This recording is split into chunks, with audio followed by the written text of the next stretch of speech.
Ошол жерде аким мени каратып туруп алдап атат да, титулга кирди деп депутатты алдап атат. Титулга кирди депчи. Титулга киргенге чейин титулдук талаптар бар атайын. 15 миң калк жашаган жерде бүгүн бир да мектеп жок. Өзүңүздөр билесиздер, Бишкек шаарындагы Сверлов району чындыгында көптөгөн мындай бир бюджеттик салымдарга муктаж.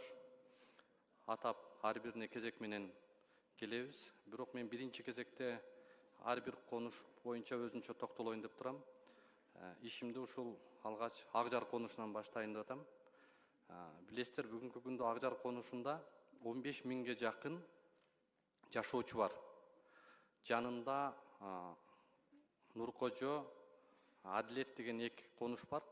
Жалпысынан 3 миңге жакын мектеп окуучусу бүгүн Бишкектин башка аймактарындагы мектептерге барып атат да.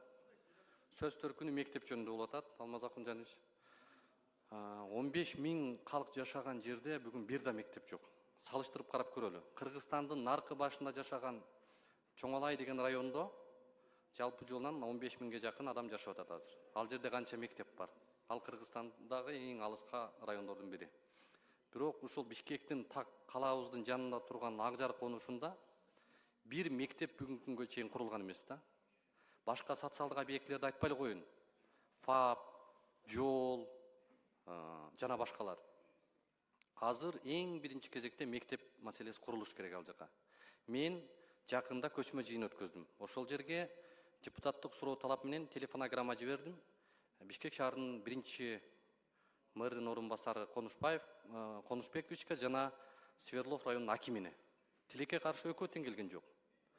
Бул депутаттын жанагы ишмердүүлүгү жөнүндө мыйзамдарга, регламентке, бир катар мыйзамдарга карама каршы келген кадам деп баалайм. Бул боюнча дагы иш алып барабыз. Маселе эмнеде?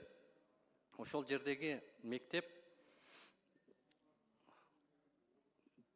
бүгүнкү күндө жанагындай жергиликтүүлөр менен сүйлөштүк. Жер жок. Бирок мамлекеттик муктаждыкка жараша жер кодексине ылайык сатып алса болот ошол жерден. Жанагы шаар боюнча 20 мектеп курула турган боюнча ал дагы жанагындай кирген эмес быйыл. Ошол жерде аким мени каратып туруп алдап атат да, титулга кирди депчи. Титулга киргенге чейин титулдук талаптар бар атайын.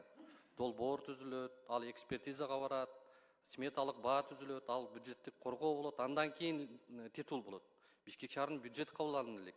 Ошол эле кезде титулга кирди деп депутатты алдап атат да.